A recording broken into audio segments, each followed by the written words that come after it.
Welcome to the Manna at the Tap, a podcast of Tapestry Ministries. It is Wednesday, January the 8th, 2025. The podcast is a daily Bible reading from the Revised Common Lectionary. The Tapestry community calls the reading the Manna. We explore together. It is the spiritual nourishment our souls crave and the sustenance we need to nurture our spiritual growth. I'm Gloria, a fellow traveler with you on a spiritual journey, and together we can share insights and interpretations from the daily biblical lectionary reading, which will enrich our spiritual lives. Today, we will continue the story of Daniel, who was able to tell the king of Babylon about a dream he could not remember and its interpretation. The lectionary reading is the book of Daniel, chapter 2, verses 24 to 49. Daniel and three of his friends were teenagers when King Nebuchadnezzar came to Judah, chose the brightest and elite young men, and sent them to Babylon to serve in the government of Babylon after training. As soon as the young men arrived, they were given Babylonian names and indoctrinated in Babylonian culture. As a young man, Daniel never embraced his Babylonian name or the Babylonian culture. Instead, he held fast to his Jewish upbringing.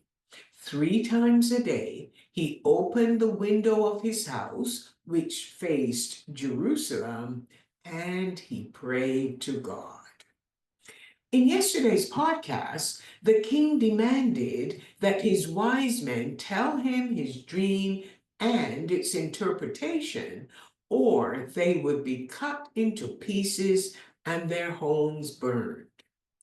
Daniel was only made aware of this edict when the king's guard came to arrest him. And he questioned why the king's decree was so harsh.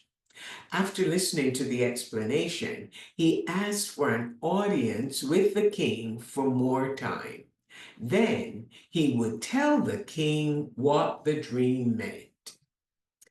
Daniel's strategy was to first meet with his three friends and pray, asking God to be merciful and not let them or any of the other wise men be put to death.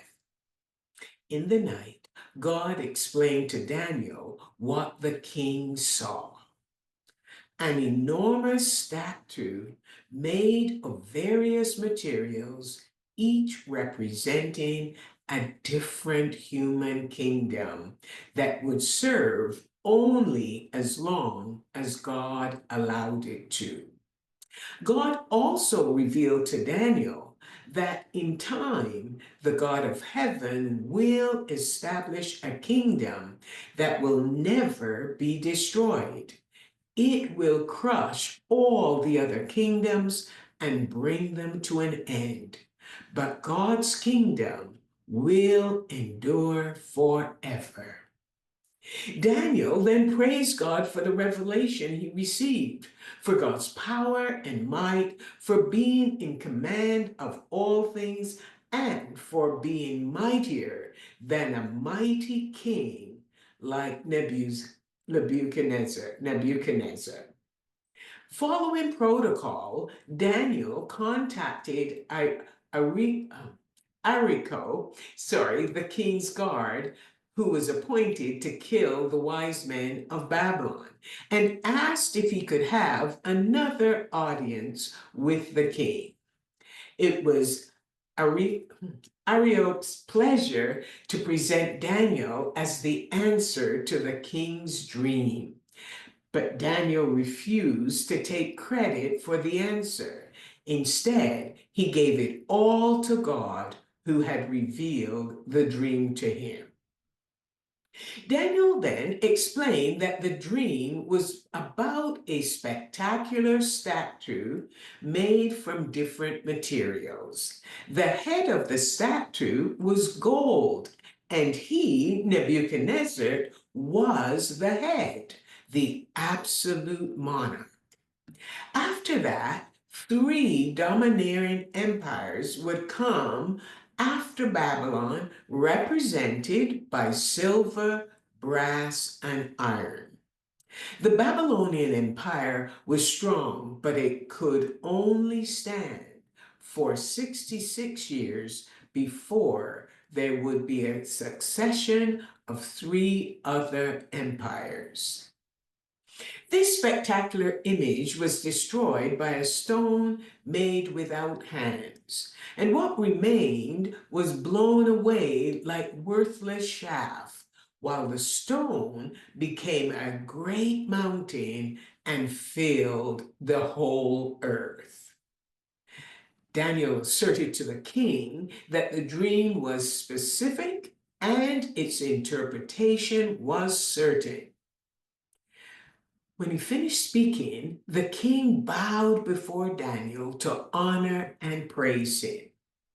The king was impressed with Daniel's interpretation because he was not in the habit of showing respect to anyone, especially a refugee.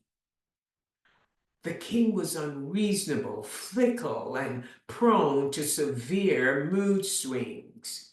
But he added that Daniel's God is the God over all gods and the Lord over all kings.